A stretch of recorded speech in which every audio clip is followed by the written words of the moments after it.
What is up, ladies and gentlemen? Manny here. Welcome back to another episode from the balcony, trying to answer a frequently asked and quite interesting age-old noob question, quote-unquote. Namely the one, am I lacking technique or strength? Posted by Shane Kramer. Thanks, man, for this really interesting question.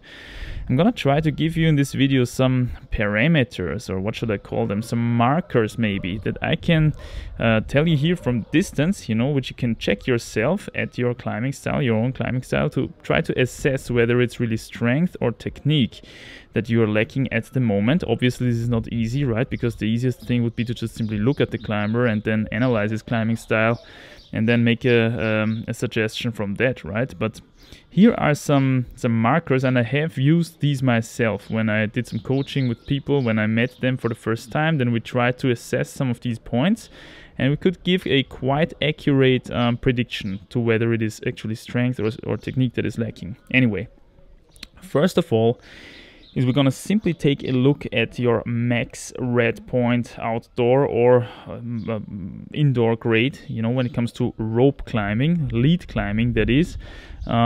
Both indoor and outdoor can be used for this, but we're gonna take a look at it a bit differently later on, as you will see. If your max grade is 6A, okay, your max red point grade 6A, that is 510A converted to American Yankee Doodle grading, then it's very likely that you're still lacking then it's relatively likely that you're still lacking some technique and strength anyway, right? If your max grade is 7A, it is likely that you're still lacking definitely some strength, but also maybe still a little bit of technique. And if your max grade is 8A, that would be converted to 513B in Yankee Doodle grading. 7A is 511C, by the way. 513B max grade means that probably technique is less of an issue already, and it's rather really the strength thing that's gonna keep pushing you forward. Now, why can I say this? Obviously, this is a very, very rough prediction, right? This is not very accurate, but the thing is, when we take a look at climbing in general, the higher we go up in the grade ladder, and this is true for indoors, outdoors, this is true for bouldering, sport climbing, the higher we go up, the more tendency is that strength becomes a limiting factor rather than technique. Because if you can already climb 8A, right, then you have surpassed that level where you just at least have used all the techniques once, right, during your climbing career. You have some idea of how to apply them. You just encountered them often enough during your projects, right? So technique is less of an issue the higher you get up the grade ladder in general. Now, obviously, again, this is a very rough prediction, but just by looking at your max grade when it comes to climbing, when it comes to rope climbing or bouldering, by the way, same is true for bouldering. If you're taking a look at 6A boulders, that's V1 converted to American grading, probably you could still also use some technique, right? If you're already climbing V6 at your max grade, well, you probably already have quite some technique in your pocket. And if you're already bouldering V11, which is 8A, all right, if you're bouldering V11, probably technique is less of an issue already, right? It's rather the max strength that's gonna let you climb V12 or V13 at some point. So this is the first parameter, just simply looking at the red point max grade. Second parameter is when we bring in two more values, two more markers. And this one is, first of all, the safe on-site grade / grade when we're talking about bouldering, and then the safe second go grade. Now, what do I mean with a safe on-site grade? This is the grade that you can on-site 90% of the times. The second go grade is the grade that you can second go 90% of the times, right? By how these grades are stretched apart on the grade ladder, we can give a little bit of a more accurate prediction whether technique or strength is your problem. Now, let's take myself as an example. My safe on-site grade, I can on-site 90% of routes in that grade when I'm properly warmed up and I'm getting a fair chance and everything, is 7C, I would say, right? So this is 512C. My safe second go grade is a bit stronger, obviously, so that's around 8A/plus-ish. It's around 513C when it comes to American grading. and my max red point is 8C+. That's the hardest route I've sent so far, which is 514C in American grading. So as we can see here, the max red point is actually quite far away from my max, from my safe second go grade, and even further away from a safe onsite. So there's a big gap in between these onsite and second go and then max grade. Now what this indicates is that rather technique is a problem than max strength. Why is that? The use and execution and the ability to read as well, right? Which is all, in my opinion, also technique. The use and execution of technique and the reading ability of technique, reading a route, knowing where to use which technique actually, right? All of these abilities influence your onsite and your second go performance quite a lot, right? Relatively to max strength. However, your overall max red point grade is very much more dependent on your max strength as well. Because when you're checking out a route for 30-40 times, if you're trying it for 30-40 times, well, guess what? You from alone will find the easiest way through that route, and once you found it, because it's just simply popping into place, right?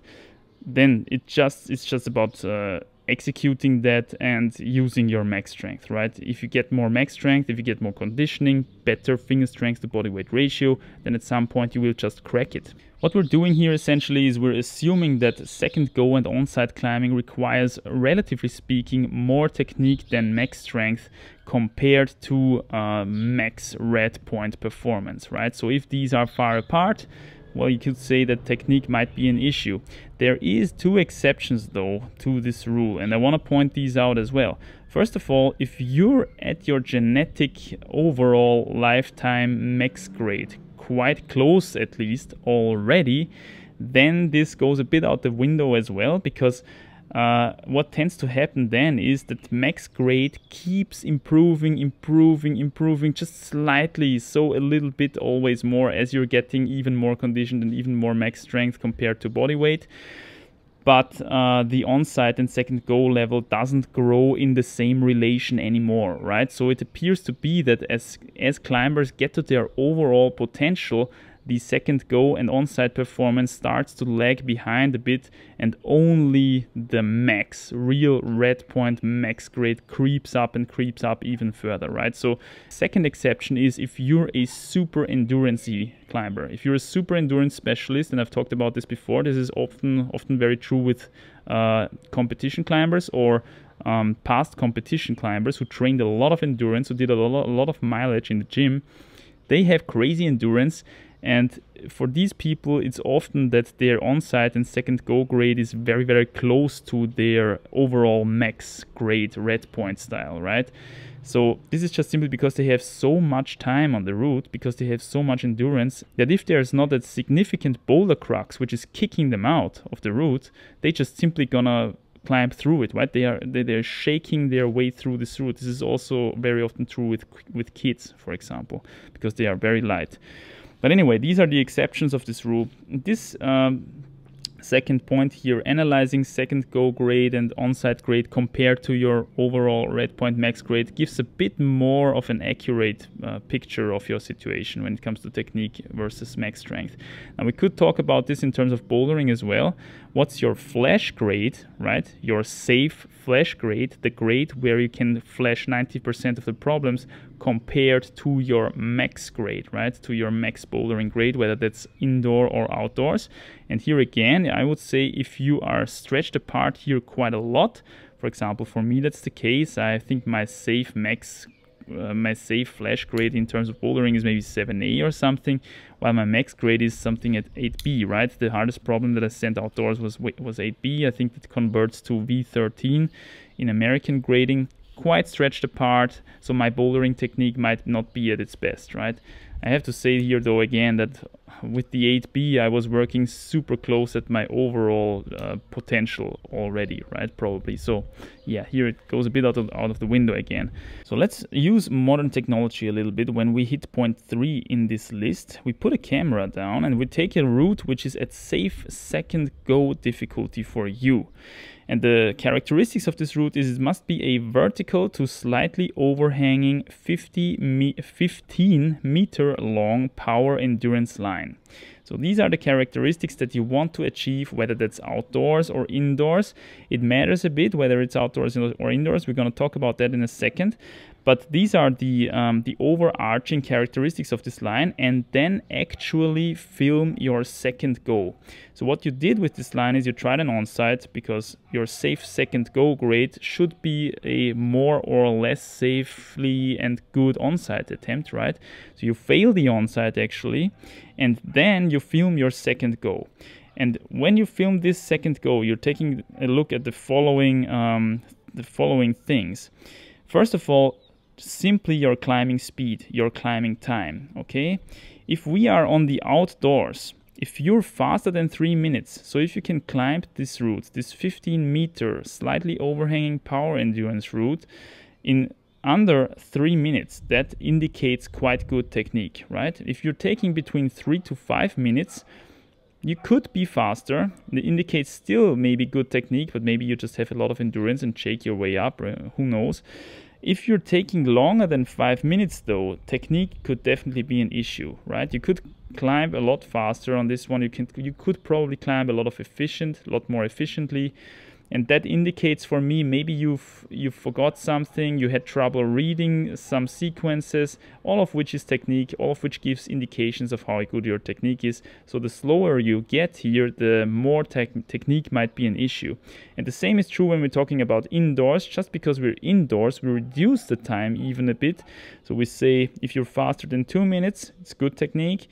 If you're between 2 and 4 minutes, you could be faster. And if you're slower than 4 minutes, so if you take more time than 4 minutes, you could definitely be faster, and technique might be an issue. The reason why we reduce the times indoors a bit, because indoor routes are even more readable than outdoor routes, because you have colors, right? The holes are separated from the wall by colors, so it's easy to find them. It's easier to execute them faster compared to outdoor routes. And remember, we're talking about your second go here, so you didn't have a lot of time to check out the route, right? You just checked it out once, you failed one on-site, checked it out, and then you're doing your second go. So this is really crucial here. It has to be a route that is at your safe second go grade. You actually send it second go and you failed the on-site.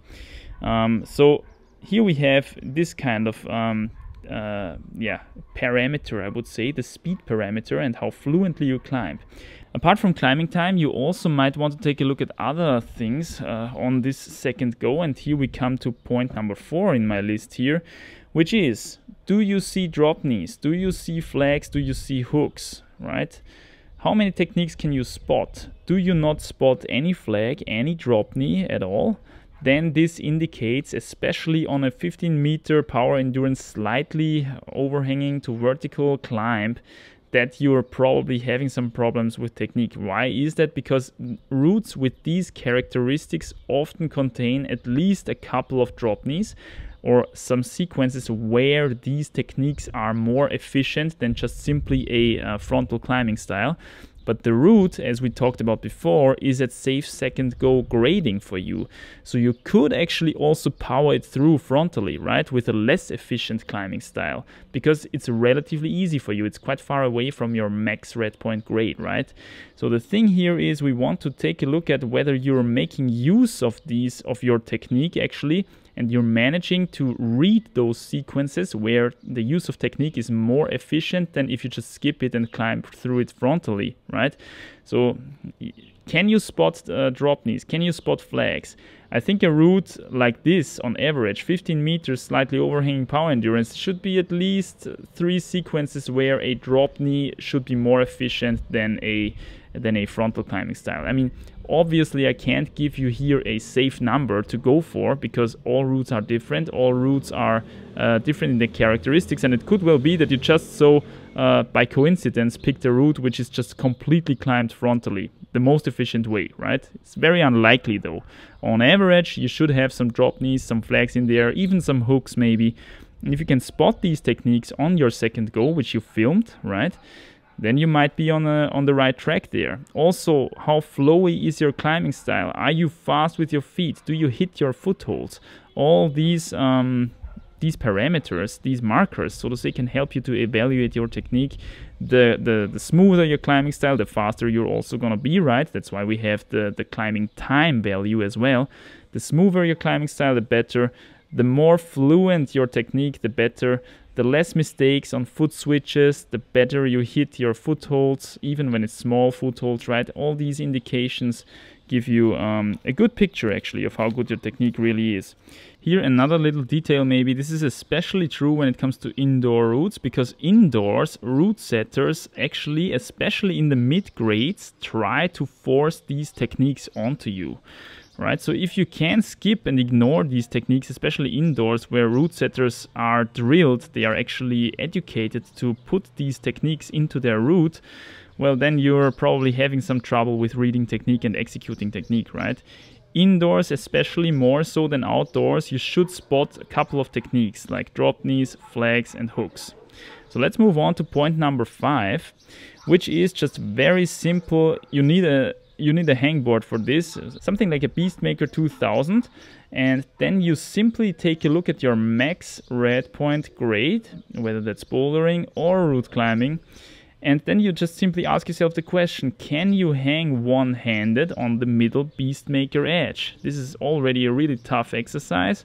If you can do that, you can hang one-handed, let's say 2-3 seconds on the middle Beastmaker edge, but your red point grade, your max red point grade is below 8A in terms of routes, that's 513B I think, technique might be an issue then. Because if you are so strong, finger strength wise, that you can hang on the middle Beastmaker edge for 2-3 seconds, you should climb at least 8B I would say, right?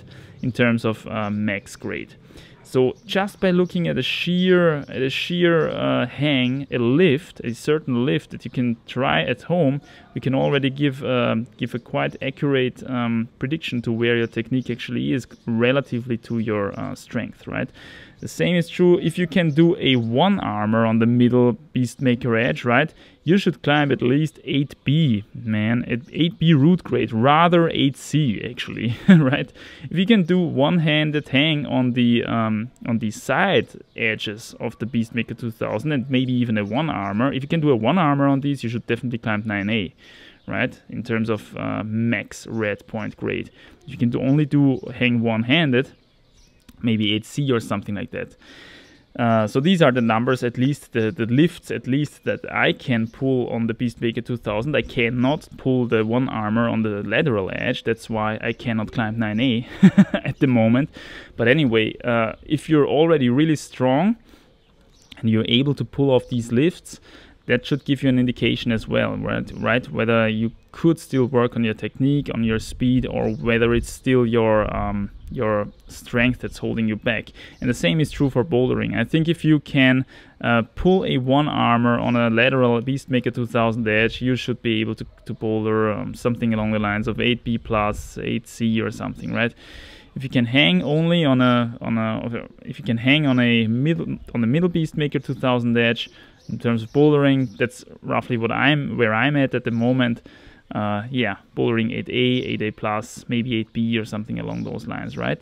I hope I could give you a couple of ideas which should help you to assess whether it's technique or strength that's really holding you back. Obviously, again, the accuracy of these methods is different. Some are more sophisticated and therefore more accurate. Some are less sophisticated and therefore less accurate. It cannot really replace someone else taking a look at you and really assessing your climbing technique, where it's at the moment, and whether it might be the thing that's holding you back. Then we also have other factors like fear of falling and all that kind of stuff, which plays into these assessments as well, right? So you really have to differentiate here, where is the problem really coming from. But yeah, I mean, that's what a good coach can do, right? This is all about coaching. Anyway, I hope you enjoyed the video. If I forgot something significant, if you have another idea, post it down below. It would also be cool if you could if you have examples of yourself, whether it's, you know, Beastmaker hangs or campus board exercises that you can do.